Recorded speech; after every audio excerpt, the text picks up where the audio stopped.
JJ Redick, Anthony Davis at Danny Green, yan ang ating pag-uusapan. Final seconds. Bryant for the win. Bang!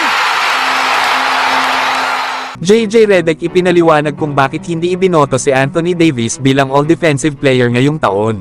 Para pa kay JJ Redick ay meron daw pagkakaiba bilang top 10 defender at makasama sa All-Defense team. Kaya meron daw talagang pagkakaiba sa dalawa. Pero isa nga daw sa dalawa si Anthony Davis or pangatlo daw ito sa Best Defensive Player sa NBA. Lalo at sa nakaraang 2 taon daw ay ipinaliwanag na ni JJ Redick ang lahat ng ginawa niyang boto. At isa na nga daw sa mga dahilan dito ay ang stats at ang advanced stats.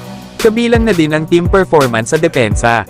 At sa 2 taon daw na pagboto ni JJ Redick ay pinagbasihan niya nga daw dito ang performance ng isang kupunan sa kanilang depensa. Ito nga mga idol ang mga sinabi ng bagong head coach ng Los Angeles Lakers.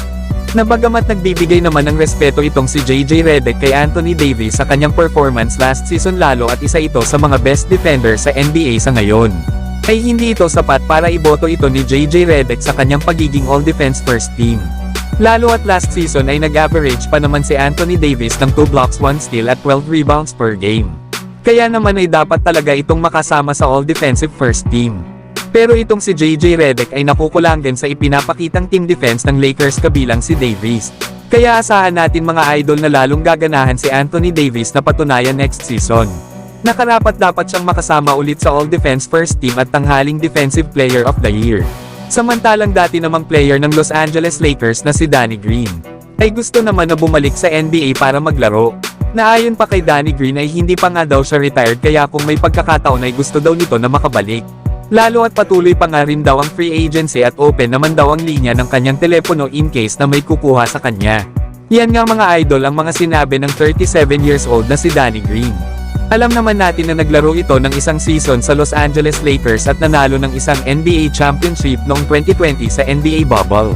Na bagamat may edad na itong si Danny Green, pero yung kanyang veterans leadership ay malaking bagay sa second unit ng Lakers.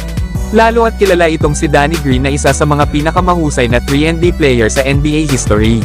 Na kung saan ay meron na itong 3 NBA championship sa magkakaibang kupunan ng San Antonio Spurs, Toronto Raptors at Los Angeles Lakers.